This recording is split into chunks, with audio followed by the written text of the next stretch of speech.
Bienvenidos a esta sección, El libro de los libros.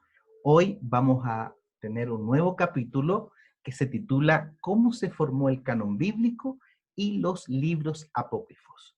¿Qué se entiende por canon bíblico? Se entiende como los 66 libros que contiene la Biblia. Estos 66 libros no fueron colocados allí al azar, sino que hubo todo un proceso en donde las iglesias y las comunidades de creyentes aceptaban algunos libros como autoritativos de parte de Dios. Y los libros apócrifos son algunos libros que están en el Antiguo Testamento, que algunas versiones de la Biblia tienen, pero que algunos sectores del cristianismo no los aceptan. Vamos a hablar de estos temas en este nuevo capítulo de la sección El libro de los libros. También considerar lo siguiente: ninguna iglesia, ningún concilio o ningún líder fue el que les dio autoridad a estos libros, sino que ellos solamente ratificaban la autoridad que ya estos libros tenían. Decir también que la palabra canon viene del hebreo gané y del griego canon, que significa caña, que después con el tiempo empezó a significar una regla o una norma.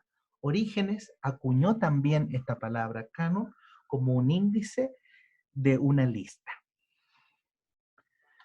¿Qué pruebas se sometía un libro para ser incluido en el canon? Se preguntaban primero si era autoritativo, es decir, si provenía de Dios, de un así dice Jehová. Segundo, si era profético, es decir, si la escritura había sido escrita por un profeta de Dios. Si era auténtico, es decir, si no tenían dudas de su procedencia u origen. Y si era dinámico, o sea, si era aceptado por la mayoría de la comunidad de los creyentes a nivel universal y a través de los tiempos. Tenemos el canon del Antiguo Testamento, que fue realizado mucho antes que el del Nuevo Testamento. Aquí tenemos la división de la Biblia hebrea o del canon del Antiguo Testamento, que es muy distinta a la que nosotros tenemos en nuestras Biblias. Ahí, si ustedes se dan cuenta, están las tres secciones. Primera sección es la ley o la Torá. La segunda son los profetas o Nevi'im, y la tercera son los escritos, que son los Ketuvim. De esa manera se clasifica la Biblia hebrea, que a todo esto tiene 24 libros y no 39 como nuestro Antiguo Testamento, debido a que, primera instancia, Samuel, Reyes y Crónicas son 3 libros en vez de 6 como nosotros, y los profetas menores, que son 12 libros, es solamente uno. ¿Qué podemos decir sobre el testimonio del Señor Jesús sobre las escrituras del Antiguo Testamento? Él en Lucas 24:44 dijo lo siguiente: la ley de Moisés, los profetas y los salmos, refiriéndose a las 3 divisiones que tiene la Biblia hebrea. Los salmos se refirió a los escritos, pero dijo salmos porque ese es el libro más prominente de esa sección. También Jesús tuvo muchas discusiones con los fariseos y escribas respecto a las tradiciones, pero nunca tuvo una discusión sobre la canonicidad de la Biblia hebrea o el Antiguo Testamento. También en Lucas capítulo 11, versículo 51, encontramos una declaración donde Jesús dice que desde la sangre de Abel hasta Zacarías, esa expresión está mostrando el primer libro de la Biblia hebrea, que es Génesis, como el de nosotros, pero también el último de la Biblia hebrea, que es Crónicas, porque es allí donde aparece la muerte de Zacarías, en el capítulo 24, donde dice que él es martirizado en el templo de Dios. No así como en nuestro Antiguo Testamento, que termina con el libro de Malaquías. También tenemos testimonios de los escritores extrabíblicos que hablaron también sobre esta lista del canon bíblico del Antiguo Testamento. Está el libro de Eclesiástico, que en su prólogo aparece esa lista. Está Josefo, que habla sobre lo sagrado de estos libros. El Talmud, y el Talmud babilónico, que son libros muy importantes para los judíos, y Melitón, que era un obispo de la iglesia de Sardi, que al viajar a Siria trajo consigo la lista de los libros canónicos del Antiguo Testamento. También tenemos una serie de referencias de los escritores del Nuevo Testamento que hacen alusión a la escritura del Antiguo Testamento como las escrituras. Y finalmente en el concilio de Gamia, que es una ciudad que está entre Jope y Azote, en el año 90, se hace un encuentro de rabinos en donde ellos discuten qué libros son los inspirados y qué libros deben estar en esa lista de los libros inspirados o autorizados por los judíos. Debemos considerar lo siguiente. Jerusalén fue destruida en el 70 después de Cristo y ahí terminaron todos los sacrificios y los judíos fueron esparcidos por todo el mundo. Entonces ellos necesitaban discriminar qué libros eran verdaderos, auténticos e inspirados y quienes no. Además, con el surgimiento del cristianismo, había mucha literatura circulando por todas partes y ellos necesariamente querían hacer una discriminación respecto a los libros que eran judíos y los que no lo eran. Considerando este concilio, se llegó a este consenso de los libros que hoy día tenemos. Los que más costaron en esas discusiones fueron Esther, Proverbios y Cantares. Esther porque no se dice en sus escritos el nombre de Dios, Proverbios y Cantares porque no estaban de acuerdo a la ortodoxia de ese tiempo. ¿Qué podemos decir sobre la literatura apócrifa del Antiguo Testamento? Hay libros, como decíamos al principio, que no son aceptados por algunos sectores del cristianismo, pero sí aparecen en algunas versiones de la Biblia, específicamente las Biblias católicas. ¿Por qué no se aceptan estos libros? Primeramente, porque no cumplen los 4 requisitos que mencionamos al principio. Es autoritativa, es profética, es dinámica, es auténtica. Ninguno de esos 4 los llena estos libros proféticos. Además, con eso están las inexactitudes y los anacronismos históricos y geográficos. Un anacronismo es cuando yo coloco un personaje que pertenece a otro tiempo y a otro lugar en otra situación, en otro lugar que no es el correcto. Además, enseñan doctrinas falsas, fomentan prácticas que están en desacuerdo con las escrituras bíblicas y además ocupan un estilo literario no bíblico. ¿Cuál es el resumen de estos libros apócrifos? Primeramente está el primero y el segundo de Edras, que es del 150 a.C., y este habla sobre la vida de los judíos después del exilio. Hay gran material de crónicas, Esdras y Nehemías en este lugar. También Judith, que habla de una mujer judía que producto de algunas situaciones que ella hace, salva al pueblo de los asirios. Las adiciones de Esther, que mencionan las oraciones cuando ellos ayunaban junto con Mardoqueo, sabiduría, que es una especie de libro de proverbios, eclesiástico, que está en el 180 a.C., Baruch, que supuestamente es el escriba de Jeremías, pero este se escribe el 100 después de Cristo, donde le pide a los judíos ser obedientes al emperador para que no sean destruidos.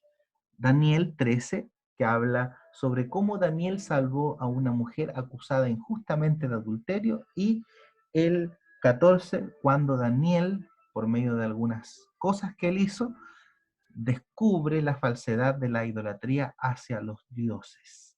El cántico de los jóvenes amigos de Daniel, que es una adición de Daniel capítulo 3, versículo 23, y también podemos encontrar la oración de Manasés de conversión cuando él se convierte a Dios. Están el primero y el segundo de Macabeos, que nos relata de las guerras que ocurrieron entre entre los siglos tercero al siglo primero antes de Cristo. También encontramos a Tobías. Estos son los libros que se consideran como apócrifos. Apócrifos significa en griego oculto, o también se pueden llamar deuterocanónicos, o sea, de segunda inspiración. ¿Qué podemos decir de algunos escritores que excluyen estos libros? Filón de Alejandría, un importante erudito judío, no habla de ellos. Jesús y los escritores del Nuevo Testamento tampoco los apoyan ni los mencionan. Josefo tampoco habla de ellos. Los eruditos judíos y el concilio de Gamnia, que ya lo hablamos, tampoco lo mencionaron y tampoco los aceptaron. Los concilios de la iglesia cristiana hasta 1546 tampoco los aceptaron. Los padres de la iglesia y también Jerónimo, que fue un traductor de la Biblia al latín, de la Vulgata, tampoco aceptaba los libros apócrifos. Es más, en algún momento, en el último momento de su vida, tradujo en una forma muy somera, superficial alguno de ellos, pero después de su muerte agregaron a su traducción de la Vulgata los libros apócrifos. Los eruditos católicos tampoco aceptan, y Lutero y los reformadores tampoco aceptaban los libros apócrifos. Fue en el Concilio de Trento en 1547, como una forma de la contrarreforma protestante, en donde la Iglesia aceptó estos libros apócrifos como libros inspirados en el mismo nivel que estaban los libros canónicos. ¿Qué podemos decir sobre el canon del Nuevo Testamento?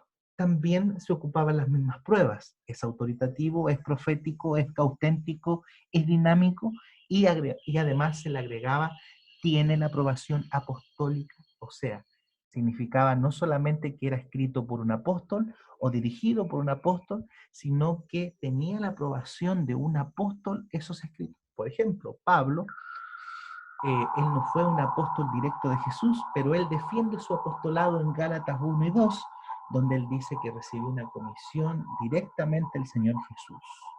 Pedro también en sus epístolas señala los escritos de Pablo como las escrituras. Entonces, ¿por qué se hace el canon del Nuevo Testamento? Primero, había un hereje en el 140 después de Cristo llamado Marción, que tenía su propio listado de los libros supuestamente autorizados e inspirados que estaba repartiendo o diseminando por toda la cristiandad. Por tanto, los cristianos debían coordinarse para poder decir y llegar a un consenso de cuáles eran los libros que eran inspirados y cuáles no.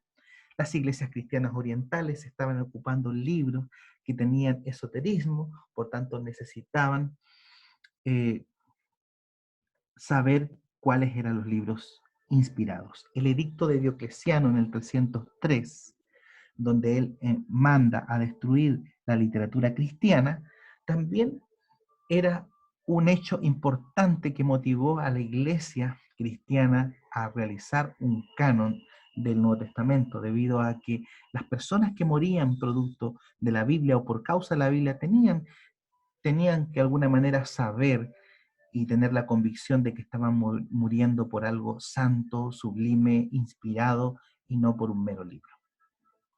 Por tanto, ¿quiénes son los escritores que apoyaron el canon del Nuevo Testamento? Primero, Atanasio de Alejandría en el 367. Él habla de la lista que nosotros tenemos como libros inspirados.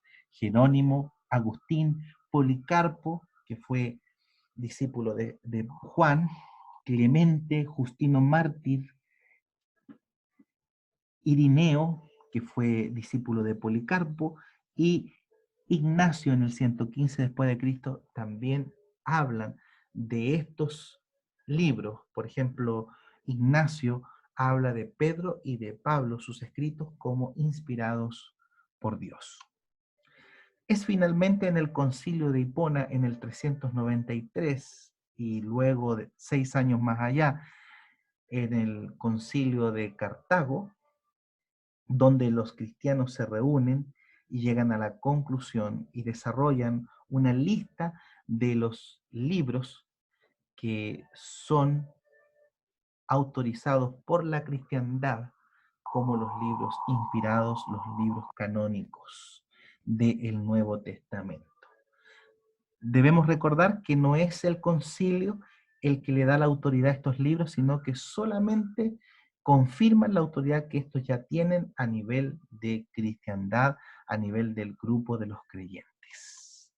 Aquí también tenemos una lista de libros apócrifos del Nuevo Testamento que quedaron descartados como libros canónicos para la Biblia.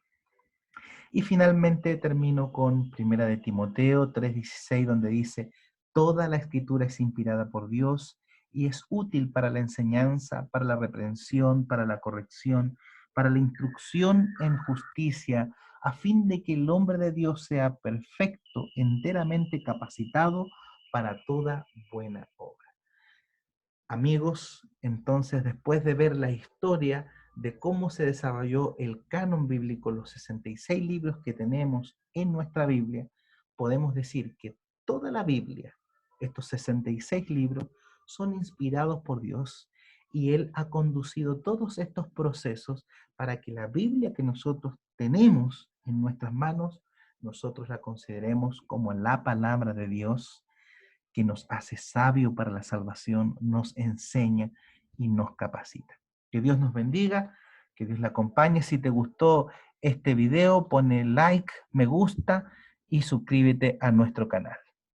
Está atento para una próxima entrega de la serie El Libro de los Libros.